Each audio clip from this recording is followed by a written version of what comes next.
Hello दोस्तों, स्वागत है आप सभी का आपके अपने चैनल स्टडी स्टैक पर। आज के इस वीडियो में हम लोग मैथ के कुछ इंपॉर्टेंट क्वेश्चन सॉल्व करना सीखेंगे। तो जो ऐसे क्वेश्चन होते हैं उनको देख के बच्चे बहुत ही घबरा जाते हैं और कर नहीं पाते हैं। तो आज के इस वीडियो को अगर आप पूरा अच्छे से देख लेते हैं ना, तो आपको इस तरह के जो क्वेश्चन हैं वो आपको बहुत ही अच्छे से करने आ जाएंगे। तो देखिए पहला क्वेश्चन क्या है आपका।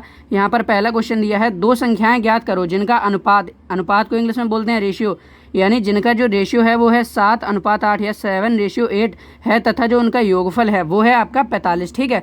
और ऐसे ही आपका दूसरा सवाल है, ये है दो संख्याएं ज्ञात करनी है, उनका जो अंतर है वो 20 है, अंतर यानी डिफरेंस, यानी कि माइनस करने पर, और उनका जो अनुपात है वो है 5:3। दोनों संख्याएं हमें क्या करनी है, बतानी है। तो देखिए दो तरह के आपके लिए सवाल लिए हैं। इसमें क्या है, ये अंतर है, यानी कि इसमें आपको माइनस करके निकालना है। और ये जो ऊपर वाला सवाल है ना, पहला वाला, इसमें क्या है, आपका योगफल है, यानी प्लस करके आपको निकालना है। तो दोनों तरह के सवाल सॉल्व करना आपको सिखाएंगे बहुत ही अच्छे तरीके से। तो आइए वीडियो स्टार्ट करते हैं। तो देखिए सवाल क्या है, सबसे पहले ध्यान से पढ़ेंगे। दो संख्याएं ज्ञात करो जिनका अनुपात यानी रेशियो 7:8 है, तथा उनका योगफल जो है यानी कि एडिशन जो है वो है 45। ठीक है। तो अब हमें क्या करना है, सबसे पहले ऐसे सवालों को हल करने के लिए हम ये मान लेते हैं कि सबसे पहले हम यहाँ पर लिखते हैं, माना दो संख्याएं जिसकी यहाँ बात हो रही है वो हैं 7x और 8x हैं। ठीक है।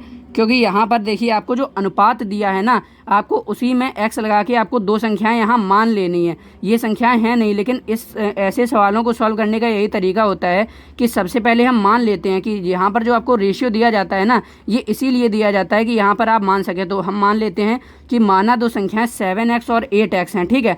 अब देखना है कि इसका बाद जो आपको जो सवाल में दिया है वही आपको करते जाना है। तो अब हमें मान लो दो संख्याएं पता चल गई, 7x और 8x। ठीक है। अब यही दो संख्याएं उसने कहा है और उनका योगफल, ये तो रेशो था 7:8, तो हमने क्या मान लिया, एक संख्या 7x है और दूसरी संख्या 8x है। अब उनका योगफल यानी एडिशन 45 डिग्री है। तो एडिशन का मतलब क्या है कि ये दो संख्याएं तो हमें मिल गई। तो अब हमें क्या करना है कि 7x और प्लस 8x, यानी यही तो हो गया इनका एडिशन। 7x और 8x को जोड़ेंगे तो यही तो इसका एडिशन होगा। तो ये बराबर किसके है, 45 के।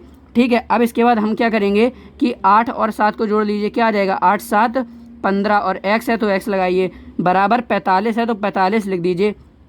अब इसके बाद हमें क्या करना है, यहाँ x का मान निकालना है। तो चलिए x का मान निकालने के लिए हम क्या करेंगे, x को इधर अकेला रखेंगे और इसके साथ ये जो 15 लगा है ना, ये गुणे में लगा है, तो इसको बराबर के उस साइड फेंक देंगे। ठीक है। तो यहाँ 45 पहले से ही लिखा है, और जब ये 15 जो है बराबर के इस साइड आएगा ना, तो यहाँ पर ये गुणे में है, तो जब इधर आएगा तो कोई भी संख्या होती है जब उसका पक्षांतर किया जाता है। पक्षांतर मतलब यही होता है कि ये जो बराबर लगा है ना, इसके जब वो संख्या दूसरी साइड आती है, तो अगर वो इधर गुणे में है तो इधर भाग में हो जाएगी। भाग का मतलब क्या होता है, यही बटे में हो जाएगी। तो 45 के बटे में ये चला जाएगा 15। ठीक है।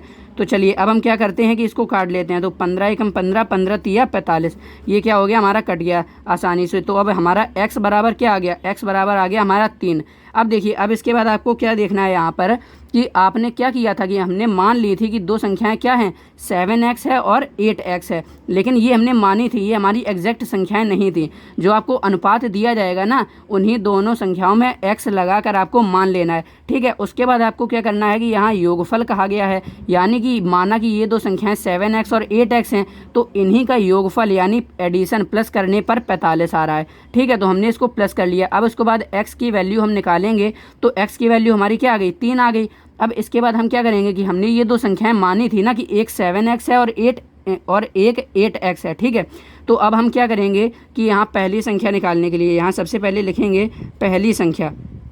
तो यहाँ देखिए पहली संख्या आपने क्या मानी थी, 7x। अब यहाँ पर अब आपको क्या करना है कि 7 तो यहाँ लिखा ही है, अब यहाँ पर पहले x लगा था, तो अब हमें x का मान पता चल गया, क्या है, x का मान है 3। तो अब ये x की जगह हम 3 रख देंगे, और 7 और x के बीच में क्या होता है, गुणा होता है। तो यहाँ 7 और गुणा लगाएंगे यानी मल्टीप्लाई का चिन्ह, और ये जो x की वैल्यू का आ गई 3 आ गई, तो अब यहाँ पर हम x की जगह 3 को आराम से रख देंगे। ठीक है। तो अब हमारा क्या आ जाएगा, 7 3 जा 21, 7 तिया 21, ये आ गया। ये आपकी पहली संख्या पता होगी। ठीक है। अब ऐसे ही हम दूसरी संख्या पता करते हैं। तो दूसरी संख्या पता करने के लिए आपको क्या करना है, दूसरी संख्या हमने क्या मानी थी, 8x मानी थी, तो यहाँ लिखेंगे 8x और बराबर में 8 लिखेंगे और गुणा का चिन्ह लगाएंगे, और x की वैल्यू क्या है, 3 है, तो यहाँ लिखेंगे 3। अब 8 का 3 से गुणा करेंगे, आ जाएगा 24। तो ये जो 24 आया है ना, ये दोनों संख्याएं आपकी आ गई, एक 21 और एक 24, ये दोनों संख्याएं हैं ना। ये जो अभी आपसे पूछ रहा था ना कि दो संख्याएं ज्ञात करो, यही हैं वो दोनों संख्याएं। अब आप इनको आराम से देख भी सकते हो कि इनका जो अनुपात है ये भी आ रहा है और योगफल इनका 45 है।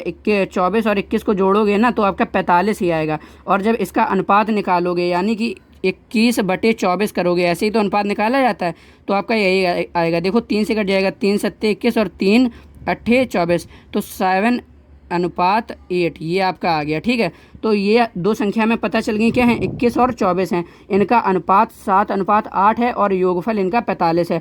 तो दोस्तों इसी तरह ऐसे सवालों को सॉल्व किया जाता है। तो अगर आपको ये वीडियो अच्छा लग रहा हो, समझ में आ रहा हो, तो वीडियो को अभी से लाइक करते जाइएगा। अभी ये दूसरा सवाल बहुत ही इंटरेस्टिंग है, तो दूसरा सवाल भी आइए सॉल्व करते हैं। तो अब देखिए सवाल ध्यान से ये पढ़ते हैं। तो दो संख्याओं का अंतर क्या है, 20 है, तथा उनका अनुपात क्या है, 5:3 है, और वो दोनों संख्याएं हमें ज्ञात करनी है।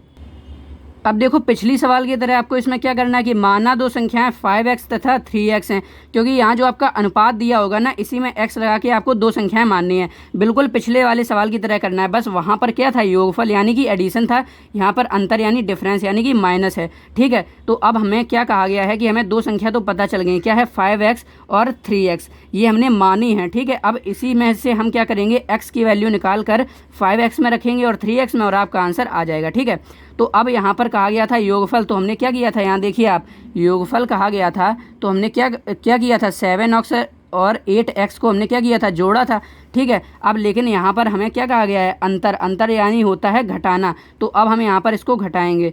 तो अब इसको घटाने के लिए आप क्या करेंगे, 5x माइनस का 3x और बराबर कितना दिया है, इसका अंतर यानी कि घटा के कितना आया है, 20 आया है, इसका अंतर 20 है, तो यहाँ लिख देंगे आप 20। ठीक है, अब 5x माइनस 3x, तो 5 में से 3 घटाएंगे, क्या आ जाएगा आपका, 2 आ जाएगा, और x लगा दीजिए, और बराबर में आपका क्या आ गया, 20 आ गया। ठीक है, अब यहाँ पर आपको क्या करना है, x की वैल्यू निकालनी है, x को इधर रखेंगे और यहाँ 20, और ये जो 2 है ना, ये इसके गुणे में है, तो बराबर के उस साइड जब इसको फेंका जाएगा तो ये बटे में चला जाएगा, भाग में, मैं आपको पहले बता चुका हूँ। ठीक है, अब 2 एकम 2 और यहाँ पर 2 दहम 20, 10 बार में कट गया, तो x का मान आपका क्या आ गया, x का मान आपका आ गया 10। ठीक है, अब इसी तरह आप पहली संख्या निकाल लेंगे। तो पहली संख्या निकालने के लिए आप क्या करेंगे कि पहली संख्या हमने क्या मानी थी, 5x मानी थी, तो यहाँ लिखेंगे 5 और गुणा, और x का मान क्या आ गया, 10 आ गया, तो आपका कितना आ जाएगा, 10 पंजे 50 आ जाएगा। ठीक है, अब इसके बाद हम क्या करेंगे, दूसरी संख्या निकालेंगे। तो दूसरी संख्या निकालेंगे, दूसरी संख्या हमने क्या मानी थी, 3x मानी थी, तो यहाँ पर अब क्या हो जाएगा, 3 है तो 3 लिखेंगे गुणा, और x की जगह आपको क्या रखना है, x का मान जो ये 10 आया है ना, ये x का मान है, तो इसकी जगह 10 रखना है। ठीक है, अब आपका क्या आ जाएगा, तो 10 का 3 से गुणा करेंगे तो क्या आ जाएगा, 30 आ जाएगा। अब यानी कि ये जो दो संख्या है ना, यही आपका आंसर है। ये दो संख्याएं वही संख्याएं हैं जो आपसे क्वेश्चन में पूछा गया है कि दो संख्याओं का अंतर 20 है। तो अब यहाँ पर देख लो, 50 और 30 का अंतर कितना है, 20 है, 50 में से 30 को घटाओगे 20 ही आएगा, और उनका अनुपात कितना है, 5:3। अनुपात निकालने के लिए आप क्या करते हो, 50/30, 0 से 0 कट गया, 5/3, और इसी को ही बोलते हैं 5:3। तो देखो ये जो आंसर है, यही हमारा क्वेश्चन की क्या पुष्टि कर रहा है। ठीक है, तो दोस्तों आई होप आपको ये समझ में आया होगा कि अगर ऐसे सवाल आ जाएं तो इनको किस प्रकार हल करना है। तो दोस्तों अगर आपको ये वीडियो अच्छा लगा है, समझ में आ गया है, तो प्लीज़ दोस्तों वीडियो को एक लाइक कीजिएगा, और चैनल पर नए हैं तो चैनल को सब्सक्राइब कीजिएगा, क्योंकि हम आपके लिए ऐसी वीडियोज़ बनाते रहते हैं जो आपके काम का हो। मिलते हैं आपसे नेक्स्ट वीडियो में, धन्यवाद, बाय बाय।